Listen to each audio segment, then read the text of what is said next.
ඔන්න අපි මේ ටික තමයි පහේ ටික කොටා ගන්න. මේකට අපි දාගෙන තියෙනවා සූදුරු, කොත්තමල්ලි, කුරුඳු පොතු, එනසාල්, කරාඹු නැටි, මහදුරු. මේ සේරම දාලා මේක අපි වංගෙඩිය දාලා කොටා ගන්නවා. මේ තියෙන්නේ අපි සියඹලා දිය කරගෙන තියෙනවා. සාමාන්‍යයෙන් මස් වලට සියඹලා දැම්මහම ටිකක් මස් පුරුල් වෙනවා කියලා අහලා තියෙනවානේ. ඒ නිසා අපි සියඹලා ටිකක් මෙහෙම දිය කරගත්තා. මේ තියෙන්නේ බෙදපු මිරිස් කුඩු. බෙදපු මිරිස් කුඩු අපි කියන්නේ බෙදගත්ත අපි මිරිස් කුඩු, අමු මිරිස් කුඩු බෙදගත්තා. වංගෙඩියේ කොටාගත්ත 3-5. මේක රෙසිපි එක මම කිව්වා ඉස්සෙල්ලා, දැන් මට මතකත් නැහැ. අපි අරගෙන තියෙනවා ඌරු මස් කරි එක සඳහා අමු මිරිස් මේ වගේ හීනියට කපා ගත්තා. බීලුණු ගෙඩියක් කපාගෙන තියෙනවා. තක්කාලි පොඩි ගෙඩි දෙකක් අරන් තියෙනවා. ඊට පස්සේ රම්පේ, කරපිංචා, සුදුලුණු මේ ටික කොටා ගන්න ඕන. අපි වගේ හට්ටියක් කපියක් ගත්තා. අරගෙන ඒකට අපි බෙදගත්ත මිරිස් කුඩු ටික මෙහෙම දා ගන්නවා. ඊට පස්සේ අවශ්‍ය ප්‍රමාණයට ලුණු කුඩු ටිකක් දා ගන්න. මස් එකේ හැටියට ලුණු කුඩු, කහ කුඩු, දාගත්ත ලුණු, අමු මිරිස්, දිය කරගත්ත සියඹලා යුෂ ටික ඇල්ලතර පොඩ්ඩක් දාලා මේක අපි හොඳට කලවම් කරගමු.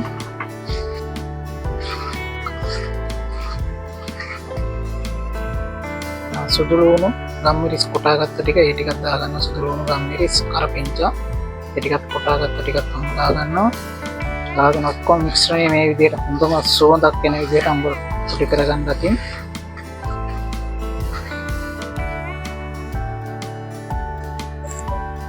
දැන් අපි කපාගත්ත හොදලා කපාගත්ත මස් ටික හොඳට හොදලා තියෙනවා. අපි දැන් ඒ ටික මේකට දාගන්නවා.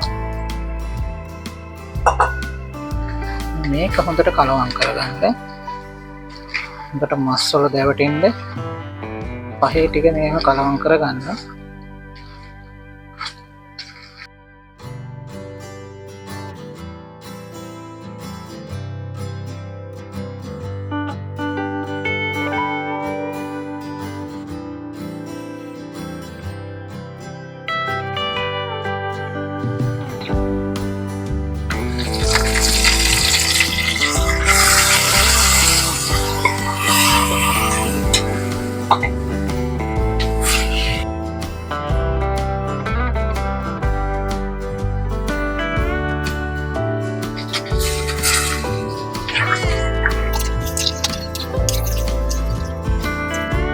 ඔන්න දැන් අපි අර කොටාගත්ත 3-5 ටික තියෙනවනේ, ඒ ටික තමයි දැන් දාන්නේ.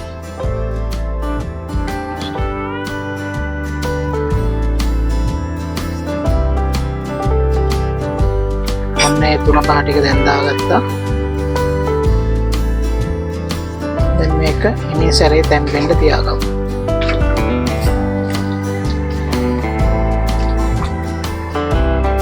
ගින්දර අඩු කරලා වහලා තියන්න නම් හරි. ඔය විදිහට